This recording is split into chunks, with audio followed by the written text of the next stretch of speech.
القاسم المصطفى محمد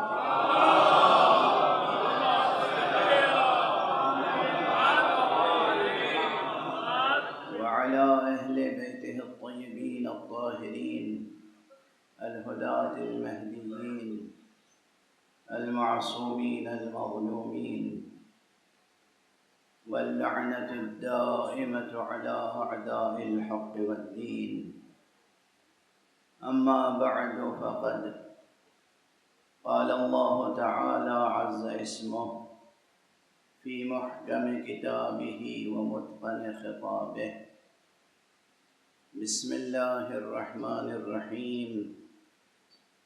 لو أنزلنا هذا القرآن على جبل لرأيته خاشعا متصدعا وتلك الأمثال نضربها للناس لعلهم يتفكرون. صدق الله العلي العظيم.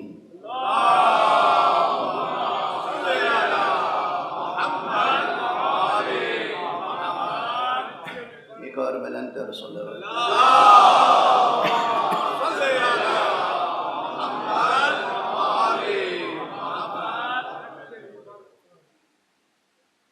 ماہ محرم کی پہلی تاریخ ہے.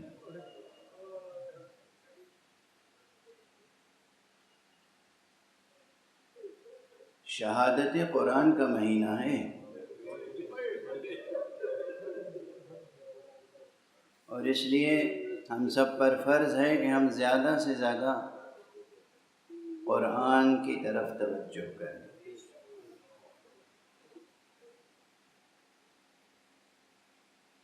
عجب فقرہ زبان سے ادا ہو گیا اس وقت. بھلائیے گا نہیں، یاد رکھیے گا. اور کوئی معترض ہو تو اسے جواب دیجیے گا. قرآن،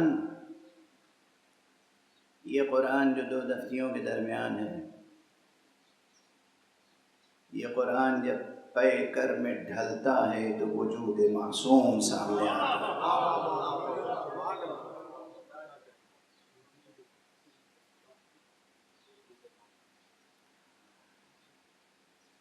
اس مرتبہ مکتب حسینی میں بیٹھ کر ہم ایک خاص اور نہایت ہی اہم عنوان پر گفتگو کرنا چاہتے ہیں، اور وہ عنوان ہے حسین اور مقاصد قرآن.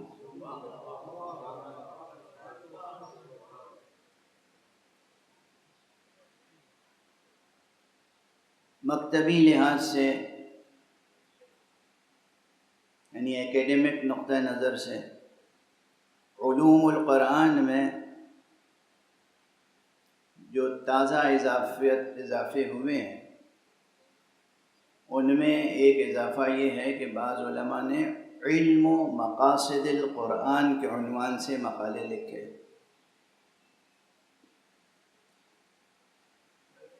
اور بالکل ابھی حال میں یہ مقالے لکھے گئے ہیں. یہ طالب علمانہ عاجزی کے ساتھ عرض کر رہا ہوں کہ جب میں غور کر رہا تھا کہ اس مرتبہ اس منبر سے کس موضوع پہ گفتگو کی جائے تو ذہن میں یہ عنوان آیا: امام حسین اور مقاصد قرآن.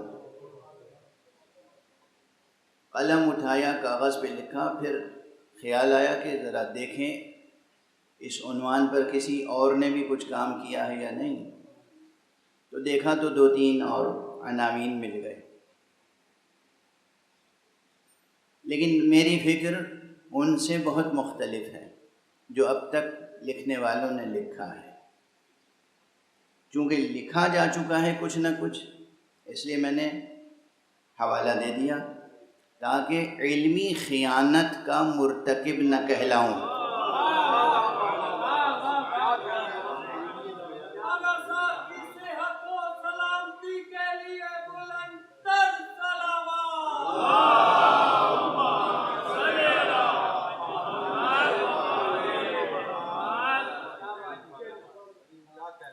یہ ترکیب مقاصد قرآن کی بہت غور طلب ہے۔ اب ظاہر ہے کہ موضوع خالص علمی ہے، علوم قرآن اور علوم تفسیر سے تعلق رکھتا ہے، اور ہمارے مقاصد حیات سے تعلق رکھتا ہے۔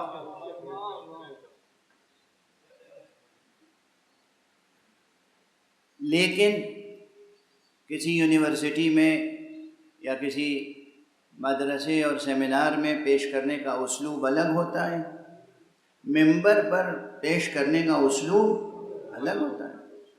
لازمی طور پر چونکہ سامنے بیٹھے ہوئے حضرات مختلف طبقات سے تعلق رکھتے ہیں، تو ان سب کا لحاظ کرنا پڑتا ہے، اور علمی اصطلاحوں سے عطر نچوڑ کر پیش کرنا پڑتا ہے۔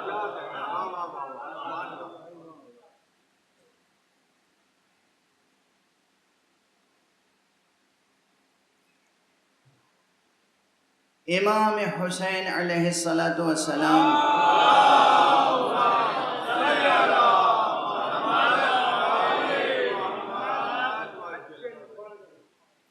کا حوالہ دو لحاظ سے ضروری ہے۔ ایک تو یہ کہ گفتگو محرم میں ہو رہی ہے۔ اب یہ تاریخ کی ایک سچائی بن گئی ہے کہ ہلال محرم نظر آئے اور حسین یاد نہ آئیں، یہ ممکن نہیں ہے، یہ ممکن نہیں ہے۔ تو محرم میں جو بھی گفتگو ہوگی وہ ہوگی حسین کے حوالے سے، اور اگر حسین کے حوالے سے نہیں ہوگی تو پھر وہ گفتگو کرنے کے لائق نہیں ہوگی۔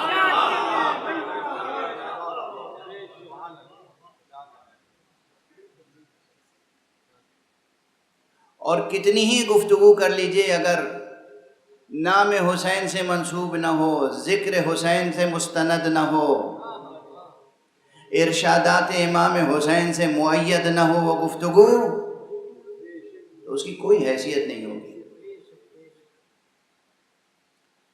دوسرا یہ کہ محرم ہو یا نہ ہو، حسین کا ایک تعلق قرآن سے ہے۔ پہلی ہی محرم کی صبح ہے آج، اس لیے ایک بات عرض کروں، گزشتہ برس غالباً میں لاہور میں یہ بات کہہ چکا ہوں۔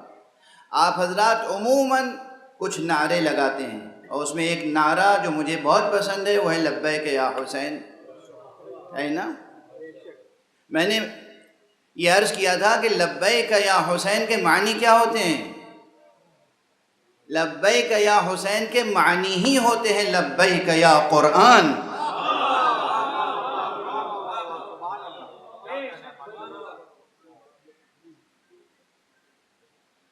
بلا وجہ بعض حضرات کو اس نعرے سے تکلیف ہوتی ہے۔ لبیک یا حسین کے معنی ہی ہے لبیک یا قرآن، اور حسین اور قرآن کو ایک دوسرے سے وہی نسبت حاصل ہے جو حسین کو خطیب قرآن اپنے نانا محمد مصطفیٰ خاتم النبیین صلی اللہ علیہ وآلہ وسلم سے حاصل ہے۔ حضور نے فرمایا ہے نا، حسین منی وانا من حسین، اس کے معنی ہوتے ہیں کہ قرآن بھی گویا کہہ رہا ہے حسین منی وانا من حسین۔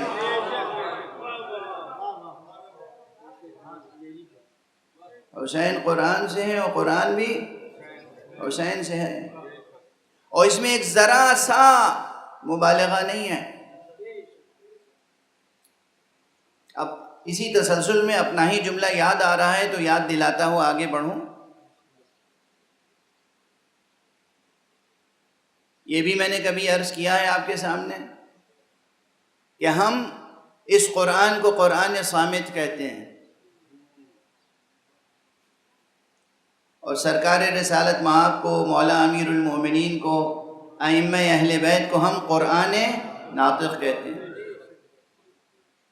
اس پر دلائل بہت ہیں، اس تعبیر کی تفسیر کے لیے مطالب بہت ہیں، مگر ایک بات ایسی جو سب کی سمجھ میں آ جائے وہ یہ ہے کہ اگر کوئی پوچھے کہ آپ آخر حسین کو قرآن ناطق کیوں کہتے ہیں اور اس قرآن کو قرآن صامت کیوں کہتے ہیں، تو بہت واضح جواب ہے، کہیے گا جا کے کوئی بھی تاریخ اٹھا کے قاعدے سے غور سے دیکھ لو۔ ابو یزید نے قرآن کو نیزے پہ بلند کیا تھا مگر وہ خاموش رہا۔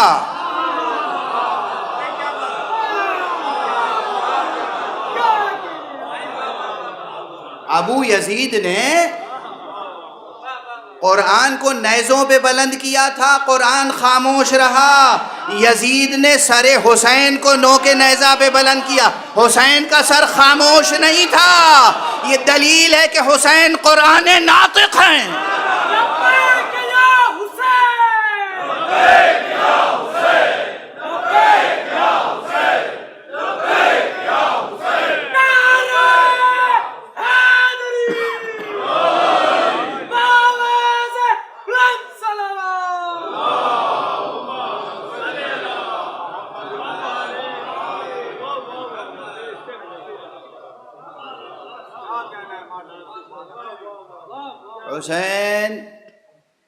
حسین ہیں، حسین فرزند زہرا ہیں، اور زہرا کون ہیں؟ جن کا لقب قرآنی ہے لیلۃ القدر۔ حسین فرزند علی ہیں، علی کون؟ مالک منبر سلونی۔ حسین کون؟ حسین فرزند پیغمبر ہیں۔ تو حسین کا قرآن سے جو رشتہ ہے وہ لا زوال رشتہ ہے، وجودی رشتہ ہے۔ یہ قرآن صامت ہے، حسین قرآن ناطق ہے۔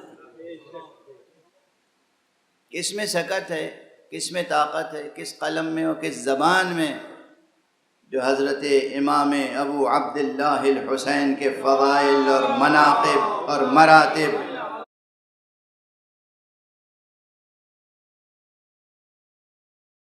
اور بلند ترین درجات کو بیان کر سکے۔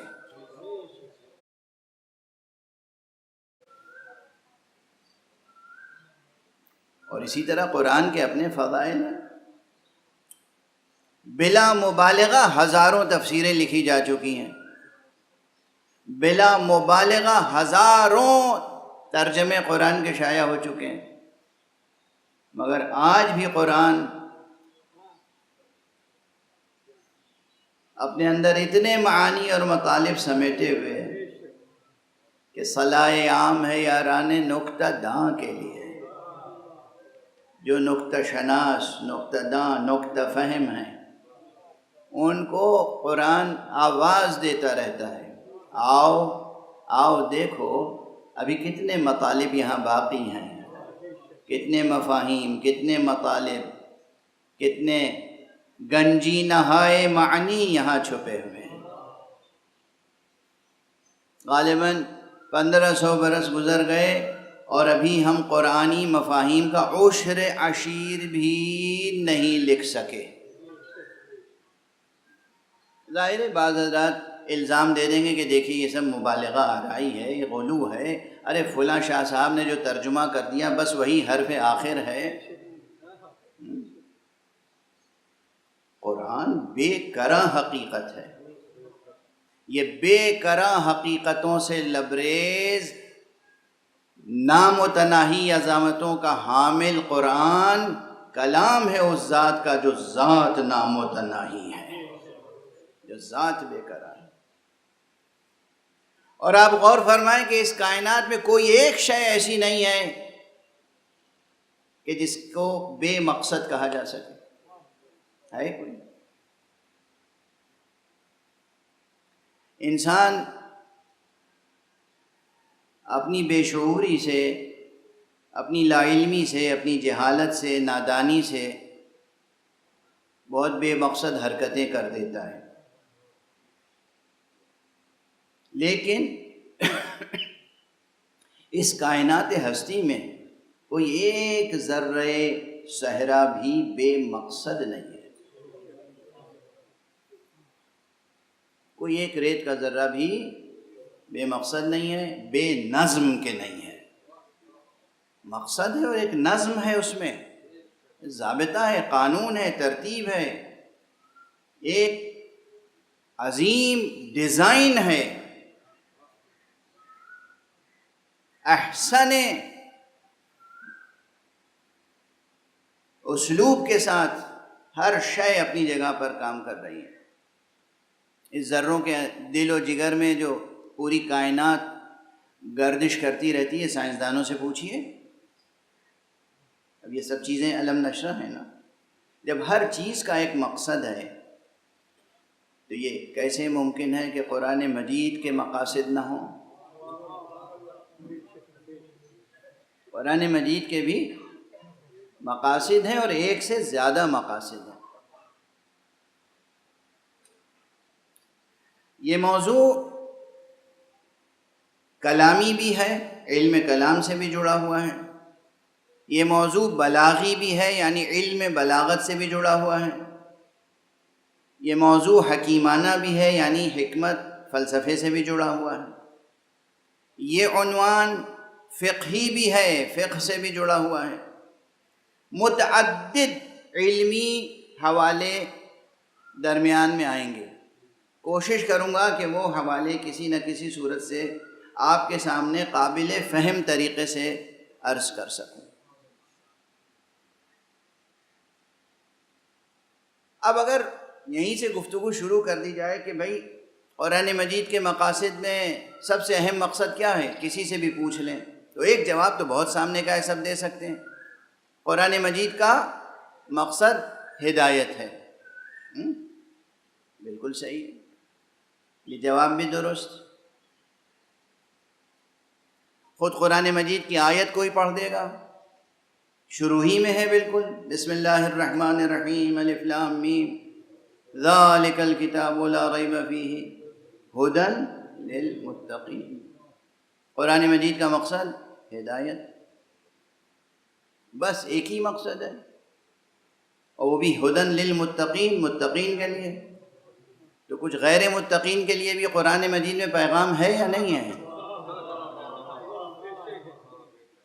سادہ طور پہ غیر متقی کہہ دے، بھئی عام طور پر ایسی طرح کی سطحی باتیں ہوتی ہیں نا کہ صاحب یہاں تو خود ہی لکھا ہوا ہے کہ یہ ہدایت ہے متقین کے لیے، تو میں تو جناب متقی نہیں ہوں، پرہیزگار نہیں ہوں، مجھ سے پھر قرآن کا کیا رشتہ؟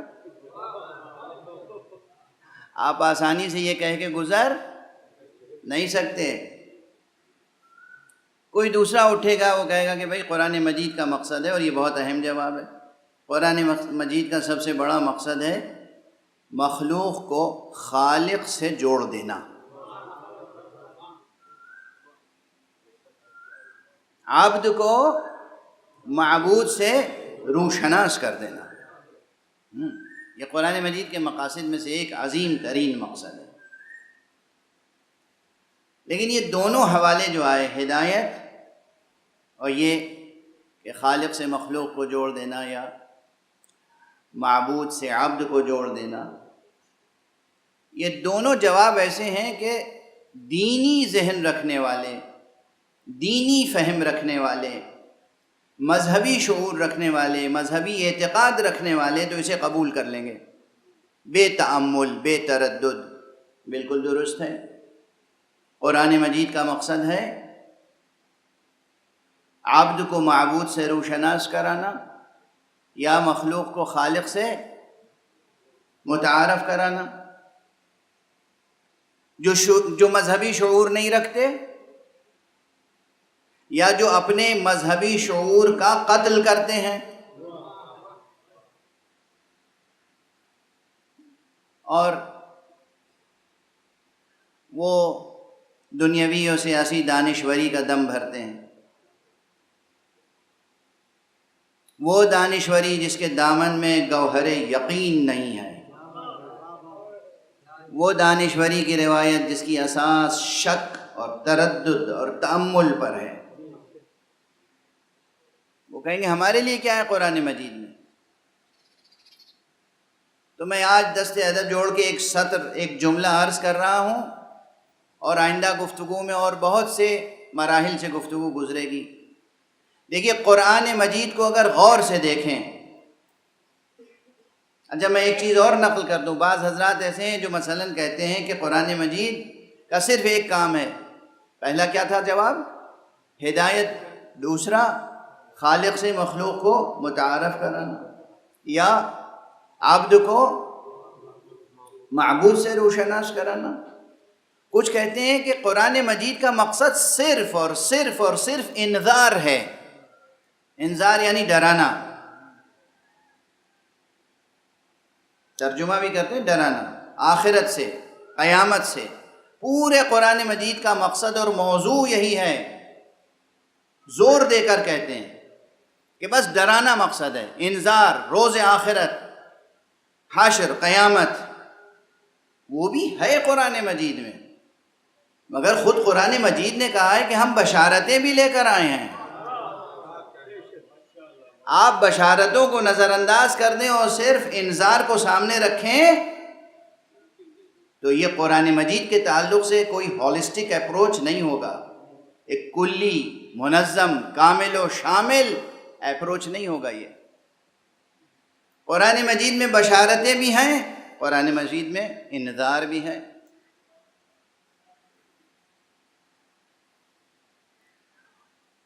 اب ایک جملہ یاد رکھیے گا اور اس پہ بہت غور کیجیے گا۔ قرآن مجید انسان کے بطور خاص انسان کے اندر پوشیدہ تمام کمالات کے پروان چڑھانے کے جتنے علمی اور عملی راستے ہیں ان سب کو کھولنے کے لیے آیا ہے۔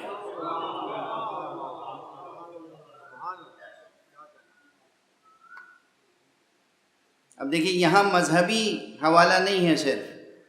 اگر انسان بحیثیت انسان اپنے بارے میں غور کرے، اگر انسان اپنے اندر چھپے ہوئے مقاصد پر، اپنے چھپے ہوئے کمالات پر غور کرے، اپنی صلاحیتوں پہ غور کرے، اپنی استعدادات پر غور کرے، آپ کے اندر کیا کیا کمالات چھپے ہوئے ہیں، ابھی سوچنے کی ضرورت محسوس کی؟ بس کسی دن ایسے ہی بے اختیار پیدا ہو گئے اور کسی دن ایسے ہی بے اختیار چلے جائیں گے؟ ہیں؟ نہیں، یہ ٹھیک نہیں ہے۔ لائی حیات آئے، قضا لے چلی چلے، اپنی خوشی نہ آئے نہ اپنی خوشی چلے، یہ جبر کا نظریہ ہے، یہ درست نظریہ نہیں ہے، چاہے کتنا ہی دل آویز نظر آتا ہو، جبر کا نظریہ ہے یہ۔ آپ کے اندر بہت سے کمالات چھپے ہوئے ہیں، بہت سی صلاحیتیں آپ کو دی گئیں، بہت سی استعدادات آپ کے اندر ہیں، بلکہ بقول مولائے کائنات صاحب منبر سلونی امیر المؤمنین علی ابن ابی طالب علیہ السلام، سب مل کر ایک بلند صلوات پڑھیں۔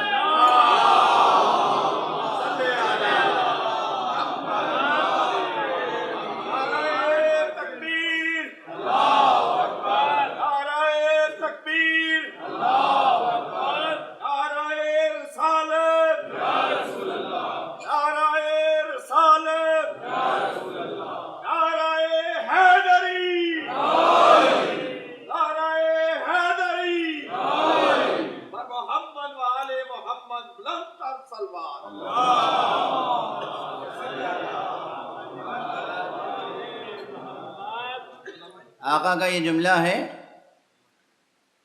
اسے ظاہر ہے کہ وہ شعر ہے آپ کا، آپ سے منسوب ایک دیوان ہے، اس میں قطعہ ہے، اور اس قطعے میں یہ شعر میں آپ کو صرف سنا رہا ہوں، مشہور شعر ہے، پہلے بھی منبر پہ دوسرے سے آپ کو سباق میں عرض کر چکا ہوں گا کہ اتزعم انک جرم صغیر وفی کم طول عالم الاکبر، کیا تم اپنے آپ کو صرف ایک چھوٹا سا حقیر سا معمولی سا جرم مادی، جرم بدن سمجھتے ہو؟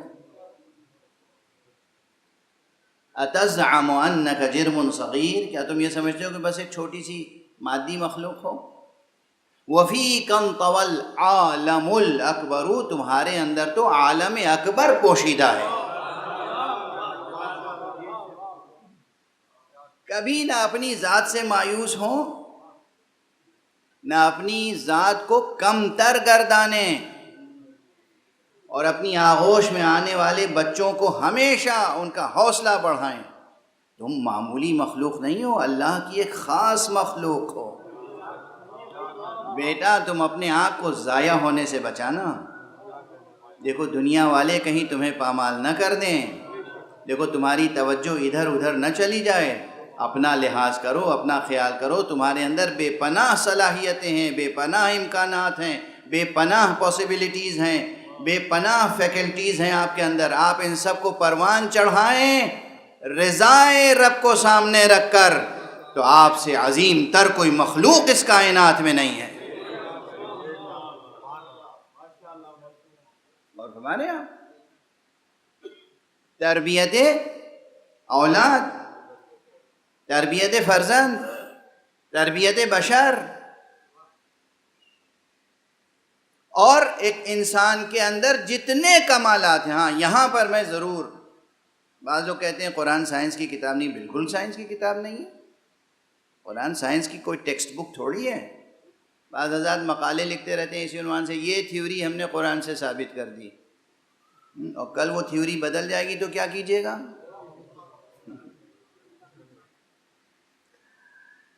اس طرح کے محاولات، اس طرح کے اپروچ، اس طرح کے اسالیب بحث پسندیدہ نہیں ہیں۔ قرآن کے اندر جو چیزیں ہیں اس کا استنباط کیجیے، باہر سے لا کے کوئی چیز قرآن مجید پر محمول نہ کیجیے۔ قرآن کے باطن میں جو چیز چھپی ہوئی ہے اسے کشف کر کے اپنی ذات کو، اپنے ذہن کو، اپنے ضمیر کو اور اپنے ماحول حیات کو منور کیجیے، اس لیے کہ قرآن نور ہے، قرآن نور ہے، سر بسر نور ہے۔ تو جتنے امکانات ہیں ایک انسان کے اندر پوشیدہ، جب آپ ان پر غور کرنا شروع کریں گے تو وہ جو ایگزسٹنشیلزم ہے نا سو کالڈ، وہ کہیں پیچھے رہ جائیں گے نظریات۔ جوانان عزیز، قرآن کی روشنی میں انسان اور انسان کے اندر چھپی ہوئی صلاحیتوں کو ڈسکور کریں، اور اس کے بعد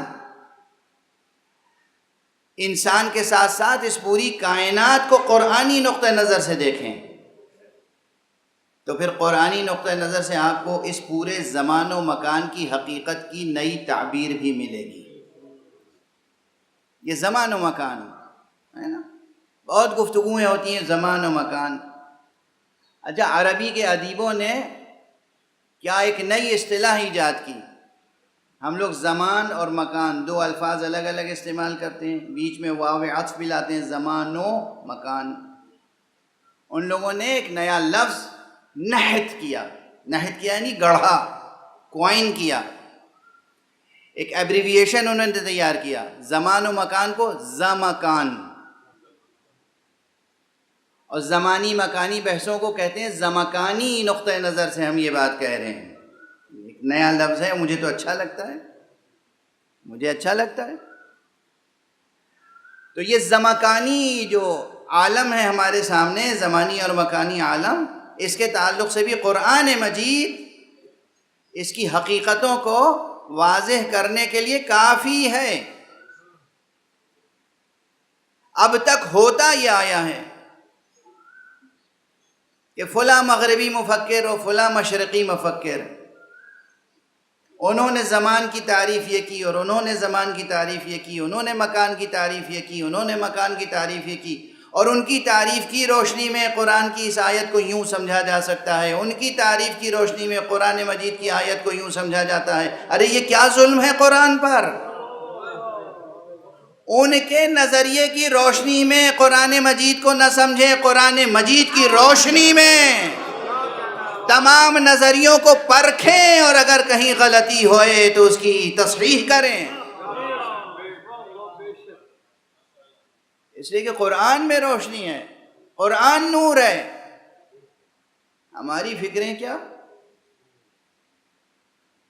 اور جب بات یہاں تک آ گئی اور زمان و مکان کی بات بھی زبان پر آ گئی اور وقت تیزی سے گزرا چلا جا رہا ہے، تو میں عنوان کو سامنے رکھتے ہوئے بس ایک جملہ عرض کروں۔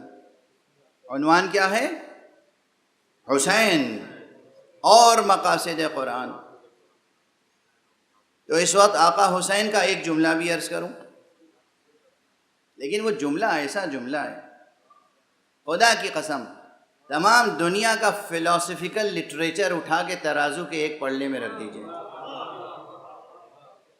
اور امام حسین کا یہ ایک سطر کا کلام اسے ترازو کے دوسرے پلڑے میں رکھیے، تو آپ دیکھیں گے کہ وزن کس کا بڑھا ہوا ہے، علمی وزن، فکری معیار، عرفانی سطح، اور جناب والا ادبی جمال۔ اتنے مختصر فقرے میں کتنی بڑی بات سمیٹی ہوئی ہے۔ جب آقا اپنے آنسوؤں پہ ابھی قابو رکھیے گا، جب آقا پہنچے ہیں کربلا، پہنچ گئے جب، تو آپ نے ایک خط لکھا، کربلا سے خط بھیج رہے ہیں مدینے، کس کو؟ اپنے بھائی حضرت محمد حنفیہ کو۔ اس کو اب تک دوسرے نقطہ نظر سے اگر سنا ہوگا آپ نے تو سنا ہوگا، آج اس نقطہ نظر سے سمجھیں، زمانی اور مکانی اور حیاتی زاویوں سے اور وجودی زاویوں سے۔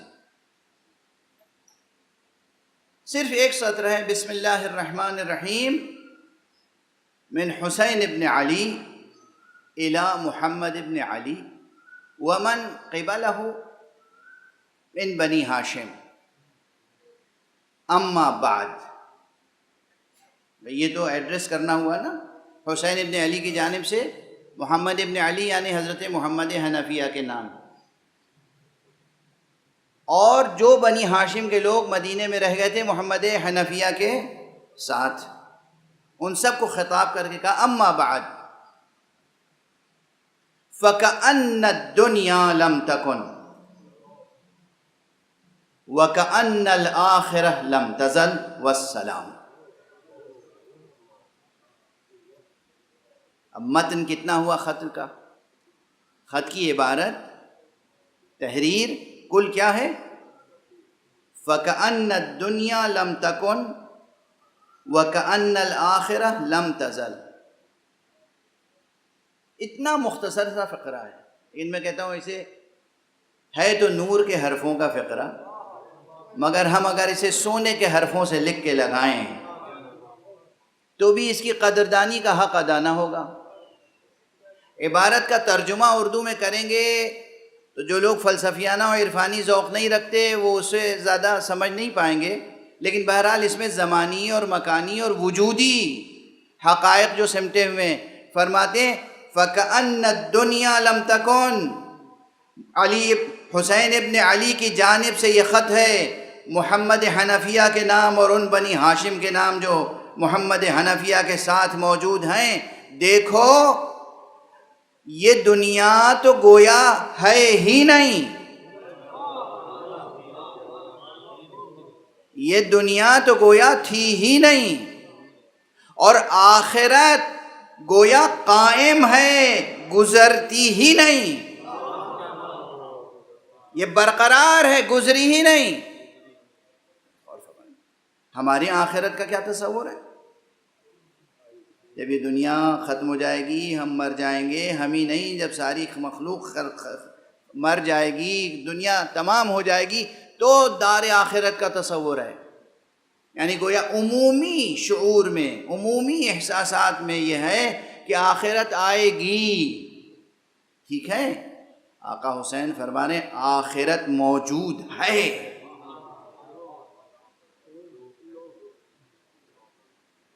آخرت موجود ہے، اور یہ جسے ہم دنیا موجود سمجھ رہے ہیں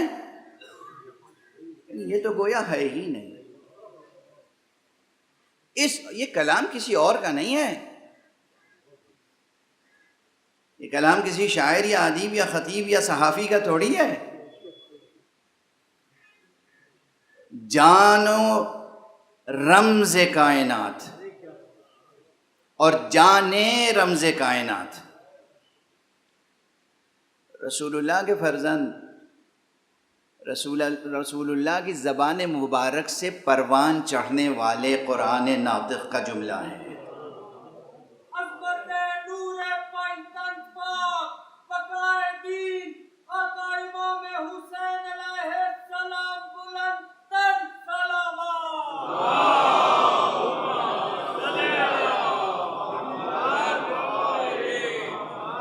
وَكَأَنَّ الدُّنْيَا لَمْ تَكُنْ، ارے یہ دنیا تو گویا تھی ہی نہیں، وجود ہی میں نہیں آئی تھی، بنی ہی نہیں تھی، لم تکن تھی ہی نہیں، ہے ہی نہیں۔ وَكَأَنَّ الْآخِرَةَ لَمْ تَزَلْ، اور آخرت تو گویا برقرار ہے، قائم ہے، گزری ہی نہیں، یہ نہیں کہ گزر گیا وقت قیامت کا۔ اب اس میں یہ دنیا کی اس انداز سے نفی اور آخرت کا اس انداز سے اس بات، یہ ظرف زمان و مکان، ظرف حیات، دنیا اور آخرت، زمان اور لازمان، ان تمام کے بارے میں فلسفیانہ اور سائنسی جستجو کو بیدار کرتا ہے یہ فقرہ حضرت۔ اور یہ نہیں کہ روا روی میں کہا ہے، اور ہمارے ہاں آقا کے ایک جملے کو سمجھنے کے لیے کتنی محنت کرنی پڑے گی آپ کو۔ یہ نہیں کہ گزرتے ہوئے کہہ دیا، کہیں گفتگو ہو رہی تھی زبان سے ایک جملہ کہہ دیا۔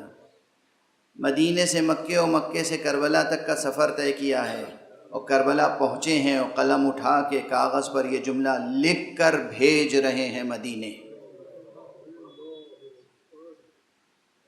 یہ سب اگر سامنے نہیں ہوگا تو بات سمجھ میں نہیں آئے گی کہ کتنا غور طلب ہے یہ جملہ۔ حسین ہے حسین، اور نوجوانی میں نہیں لکھ رہے ہیں، بچپن میں نہیں لکھ رہے ہیں، 57 برس کی عمر ہے۔ آقا کربلا آنے سے پہلے، مدینہ چھوڑنے سے پہلے مسجد نبوی میں بیٹھ کر درس قرآن ارشاد فرمایا کرتے تھے۔ امام حسین کے لیے ایک مسند لگتی تھی، کرسی لگتی تھی، وہاں آپ کا درس قرآن ہوتا تھا، درس دین، درس اصول دین، درس اخلاق، درس اسلام، درس حیات۔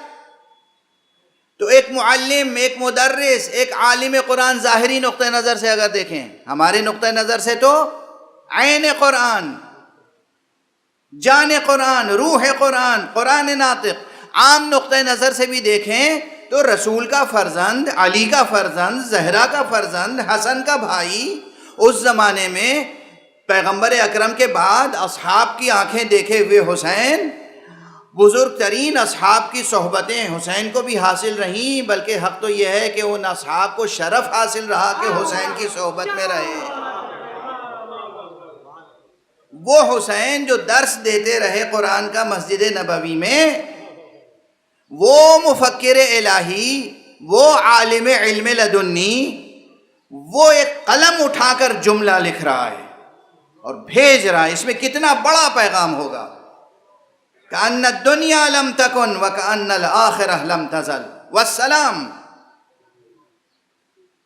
فلسفہ بھی ہے، حکمت بھی ہے، وجودی فلسفہ بھی ہے، اور غائی فلسفہ بھی ہے، اور خلاصہ موعظے کے اعتبار سے یہ ہے کہ یہ دنیا جس پر تم ناز کر رہے ہو، ارے یہ دنیا کی حقیقت بس ایسی ہی ہے کہ جیسے یہ دنیا تو تھی ہی نہیں، اس پر ناز کر رہے ہو، اس کے لیے بخل کر رہے ہو، خدا کی راہ میں جان دینے سے گریزاں ہو رہے ہو اس دنیا کی خاطر۔ کتنے دن زندہ رہو گے؟ کتنے دنوں کے لیے اپنی اس جان کو ذخیرہ کر رہے ہو؟ کتنے دنوں کے لیے؟ ارے یہ دنیا تو فراموش شدنی ہے، کل یہ ماضی کا بھولا ہوا سبق بن جائے گی، اور آخرت قائم و دائم حقیقت ہے۔ سب سے بڑی بات یہی ہے کہ اس فقرے میں آپ نے فرمایا آخرت قائم و دائم حقیقت ہے، آخرت قائم و دائم حقیقت ہے۔ یعنی جوانان عزیز، جب بھی کوئی کام کریں تو یہ سوچ کر کریں کل اس کا صلہ نہیں ملے گا، آج جو ہم کر رہے ہیں صلہ ساتھ ساتھ ملنے والا ہے۔ کل کا انتظار نہ کیجیے، اس یقین کے ساتھ عمل کریں۔ آقا حسین نے اتنی بڑی قربانی دی، کیا یہ سوچ کر دی تھی کہ میری قربانی کے ایک عرصے کے بعد اس کے آثار ظاہر ہوں گے؟ ادھر قربانی دی، ادھر آثار ظاہر ہونا شروع ہو گئے اسی دن، اسی وقت سے۔ یہ تو بہت ظاہری تعبیر ہے، مگر اب اس وقت اسی تعبیر کی حد تک میں محدود کر رہا ہوں گفتگو کو۔ آقا حسین نے جس طریقے سے ایک چھوٹے سے جملے میں اس حیات و کائنات کے تعلق سے پورے فلسفے کو سمیٹ کے پیش کیا ہے۔ دیکھیے نا، کائنات ہے پوری، آپ انسان کا وجود اور زمان و مکان اور جو کچھ اس کے اندر ہے، اس حصار ہستی میں، سب کے تعلق سے ایک سطر میں ایک بات ایسی کہی ہے آقا نے کہ بس سوچتے رہیے۔ اس کی تفسیر، حسین کے اس کلام کی تفسیر میں پورا قرآن پڑھنا پڑے گا۔ حسین علیہ السلام کے اس کلام کی تفسیر میں پورا قرآن پڑھنا پڑے گا، اور اگر پورے قرآن کے زمکانی تصور کو، زمانی مکانی حیاتی وجودی تصور کو نچوڑ کر کسی ایک جملے میں پیش کرنا چاہیں گے تو حسین کا یہ جملہ یاد رکھنا پڑے گا۔ قرآن اور حسین میں یہ رشتہ ہے۔ بات خالص علمی اور اکیڈمک انداز سے ہو گئی، مگر ظاہر ہے آپ تو انداز اب یہ برداشت کرتے کرتے ربع صدی ہو گئی نا، ربع صدی گزر گئی، بلکہ اس سے بھی زیادہ۔ مقاصد قرآن کو سمجھنا ہو اور اسرار وجود، اسرار حیات، اسرار زمان و مکان، اہداف حیات، تو قرآن مجید کی روشنی میں حسین سے سیکھیں، کسی اور سے نہیں، اور خاص طور سے محرم میں، کیونکہ حسین فرزند بھی ہیں اس کے۔ میں نے ابھی عرض کیا کہ جس نے کہا تھا، جو صاحب ممبر سلونی تھا، آقا نے امیر المومنین علی ابن ابی طالب علیہ السلام، ایک بلند صلوات پڑھیں محمد۔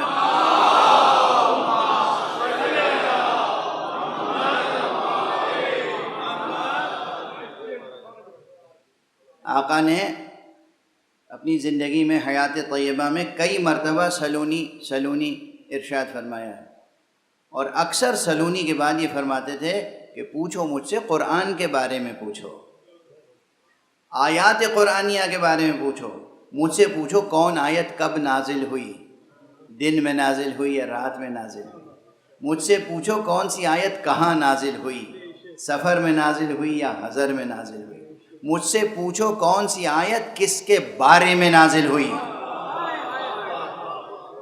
مجھ سے پوچھو کون سی آیت کون سا حکم رکھتی ہے، کس آیت سے کیا کیا مطالب استنباط ہوتے ہیں۔ یہی تو ایک سبب تھا جو امام کا نسخہ قبول نہیں کیا، کیونکہ اگر امام کا نسخہ قبول کر لیتے تو اس میں یہی تو لکھا تھا کہ کون سی آیت کس کے بارے میں ہے۔ سب سے بڑی مشکل یہی تھی۔ مومنین سے متعلق جو آیتیں تھیں اس میں نمایاں ترین مومنین کے نام تھے، تذکرے تھے۔ جو منظور نظر مشیت تھے ان کے تذکرے تھے۔ جہاں منافقین کے بارے میں آیتیں تھیں وہاں منافقین کے صاف صاف نام لکھے ہوئے تھے۔ سیاسی درباروں کے لیے یہ مشکل ہوتا ہے کہ منافقین کے تذکرے کو کیسے چھپائیں۔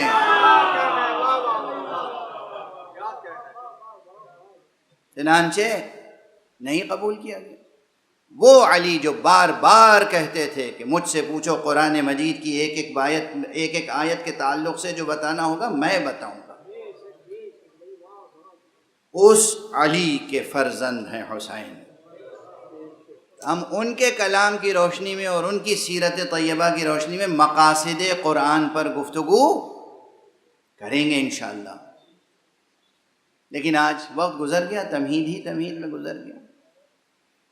پہلی محرم ہے، ہاں علمی گفتگویں ہوں گی، سیاسی گفتگویں ہوں گی، ادبی گفتگویں ہوں گی، دنیا کے حالات پر تذکرے ہوں گے، تبصرے ہوں گے، مگر ایک چیز میں کمی نہیں آنی چاہیے، حسین پر گریا۔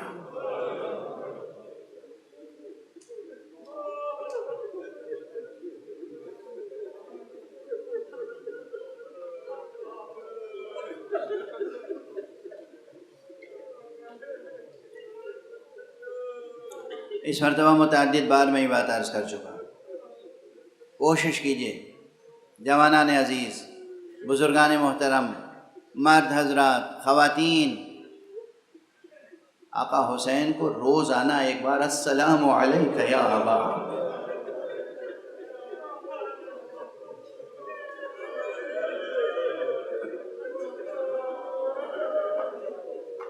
محرم میں بطور خاص، اور ممکن ہو تو مدت العمر، ہر روز زندگی کا کوئی دن ایسا نہ گزرے جس میں آپ کا سلام آقا کی بارگاہ میں نہ پہنچے۔ آقا کا حق ہے اس پوری کائنات پر، آقا کا بہت حق ہے ہم میں سے ایک ایک کی گردن پر۔ آپ کو اندازہ نہیں ہے کہ آقا کا حق کتنا ہے، اور یہ بھی اندازہ نہیں کہ آقا کا دار آخرت میں مرتبہ کتنا ہے۔ عظیم ترین فقہا اور مجتہدین اور علماء میں سے ایک تھے ملا آخند خراسانی، صاحب کفایت الاصول۔ جب اس دنیا سے ان کا انتقال ہوا ہے تو اپنے ایک عزیز دوست بزرگوار کے خواب میں آئے، اور یہی واقعہ آیت اللہ العظمیٰ نائینی کے تعلق سے نقل کیا جاتا ہے۔ جب آقا نائینی اس دنیا سے گزر گئے اور بعد میں خواب میں آئے تو فقیہ تھے، مجتہد تھے، اصولی تھے، ادیب تھے، شاعر تھے، انقلابی تھے، بہت کام تھے ان کے۔ جس کے خواب میں آئے توقع کر رہا تھا کہ پتہ نہیں کیا کیا چیزیں اب بتائیں گے، انہوں نے کہا کہ دیکھو تمہیں اندازہ نہیں، جب تک اس دنیا میں رہو گے، اس آسمان کے نیچے، اس زمین کے اوپر، اس حصار میں جب تک رہو گے، تم اندازہ ہی نہیں کر سکتے کہ دار آخرت میں حسین کا مرتبہ کتنا ہے۔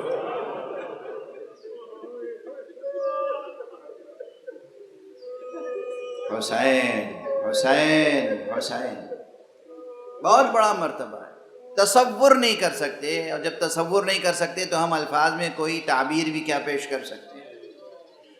انہوں نے کہا دار آخرت میں وہاں حسین کا جو مرتبہ ہے تم یہاں جب تک ہو تصور ہی نہیں کر سکتے۔ بہت بڑا مرتبہ ہے آقا حسین، اور اسی لیے آپ سے ہم کہہ رہے ہیں گریا۔ ائمہ اہل بیت نے کہا ہے کسی غم میں رونا ہو تو میرے آقا حسین پر۔ لیکن حسین پر گریے کا سلسلہ کب سے جاری ہے؟ کل رات کی مجلس میں یہاں کہہ رہا تھا کہ پہلی مجلس کا تذکرہ کر دوں، جب حسین دنیا میں آئے ہیں تو رسول اللہ نے مصائب بیان کیے اور گریہ ہوا۔ ارے اس سے بھی پہلے سے گریے کا سلسلہ جاری ہے۔ آدم نے گریہ کیا حسین پر، نوح نے گریہ کیا حسین پر، کوئی نبی ایسا نہیں ہے کہ جس نے حسین پر گریہ نہ کیا ہو۔ کوئی اسے باور کرے یا نہ کرے، ہمارے یہاں معتبر روایتیں ہیں، معتبر روایتیں ہیں، مستفیضہ ہیں، کوئی انکار نہیں کر سکتا اگر فن حدیث میں، صناعت حدیث میں درک رکھتا ہے۔ معصومین سے یہ روایتیں ملی۔ جب آدم توبہ کر رہے تھے، جبرائیل انہیں تلقین فرما رہے تھے رب العزت کی طرف سے کہ اللہم انی اسألک بحق محمد وعلی وفاطمہ وحسن وحسین۔ پانچوں نام لیے، جب پانچویں نام پر آئے تو آنکھوں سے آنسو ابل پڑے۔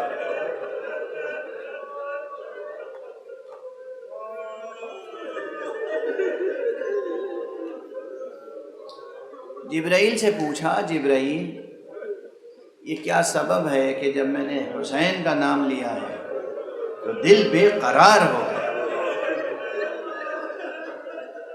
آنکھوں میں آنسو آ گئے۔ جبرائیل نے اسی وقت کہا ہاں یہ آپ کی نسل سے ہونے والا ختم رسول کا وہ فرزند ہے جو 3 دن کا بھوکا پیاسا دریا کے کنارے ذبح کیا جائے گا۔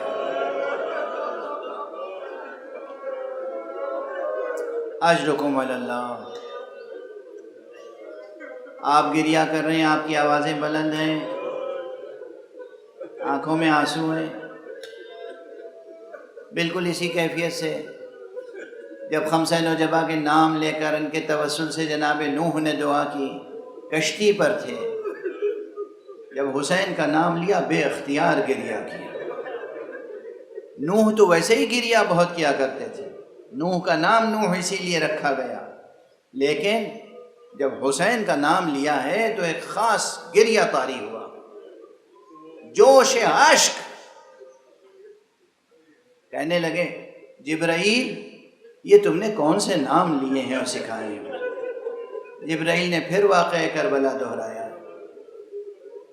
تمام انبیاء حسین کی ولادت سے پہلے گریہ کرتے ہوئے گئے، اور خاتم النبیین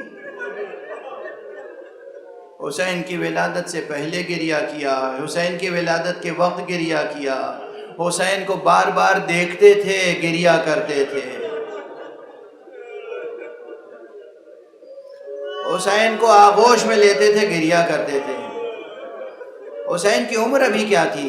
پیدائش سے لے کر اور وصال پیغمبر تک 5-6 برس کی عمر، 7 برس کی عمر، لیکن بار بار جب پیشانی پہ بوسہ دیتے تھے گریہ کرتے تھے، جب حلقوم مبارک پہ بوسہ دیتے تھے گریہ کرتے تھے، کرتے کے بٹن کھولتے تھے سینے پہ بوسہ دیتے تھے گریہ کرتے تھے۔ حسین جب پیاس کا اظہار کرتے تھے رسول گریہ کرتے تھے۔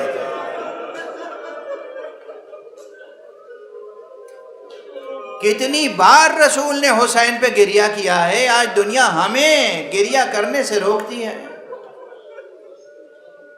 یہ گریہ ہے جو اس قوم کو پروان چڑھاتا ہے جو دنیا میں بڑے بڑے انقلاب لاتی ہے۔ اس گریہ کی مخالفت نہ کیجیے، اس گریہ کی مخالفت نہ کیجیے۔ یہ آنکھیں اللہ نے دی اس لیے ہیں کہ آپ حسین پر گریہ کریں۔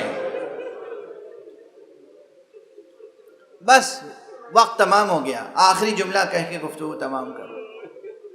جبرائیل یہی کہتے رہے نا ہر نبی سے کہ خاتم النبیین کا نواسا ہوگا، جسے خاتم النبیین ہی کی امت 3 دن کا بھوکا پیاسا دریا کے کنارے ذبح کرے گی۔ بس ایک جملہ کہہ کے خاموش ہو جاؤں گا۔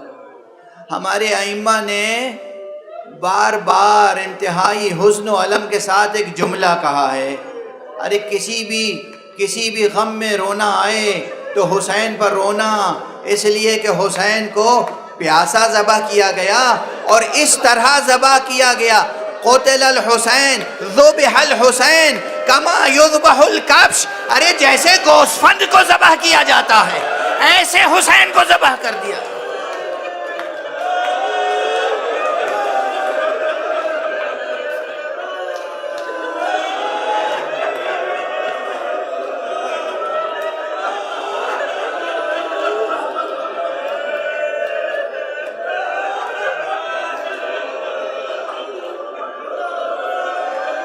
ذبح الحسین کما یذبح الکبش، انا للہ و انا الیہ راجعون، انا للہ و انا الیہ راجعون، انا للہ و انا الیہ راجعون، رضا بقضائہ و تسلیما لامرہ۔ پروردگار ہمیں علوم قرآن اور معارف اہل بیت سے آشنا فرما۔ معبود پروردگار ہماری اس مختصر سی حقیر سی عبادت عزا کو قبول فرما۔ پروردگار روئے زمین پر جہاں جہاں فرش عزا بچھا ہے، جہاں جہاں عزاداران حسین عزاداری میں مصروف ہے، ان کو اپنی خاص حفظ و امان میں رکھ۔ پروردگار دنیا میں جہاں بھی بے چینیاں ہیں، بے امنیاں ہیں، جنگ و جدل ہے، وہاں اپنے لطف و کرم سے امن و امان قائم فرما۔ پروردگار ظالمین کے دست نحس کو کوتاہ کر دے۔ پروردگار مظلومین جہان کی نصرت فرما۔ پروردگار رہبر شہید کی روح کو بلندیاں اور درجات کو بلند سے بلند تر فرما۔ پروردگار ان کے فرزند رہبر موجود حضرت آیت اللہ سید مجتبیٰ خامنئی کو اپنی خاص حفظ و امان میں رکھ۔ پروردگار ملت اسلامیہ کو ولایت علی ابن ابی طالب پہ متحد فرما۔ پروردگار اپنے ولی آخر کو اذن ظہور عطا فرما اور ان کے ہاتھوں سے اپنی رحمت و رافت و عدالت کا پرچم لہرا دے۔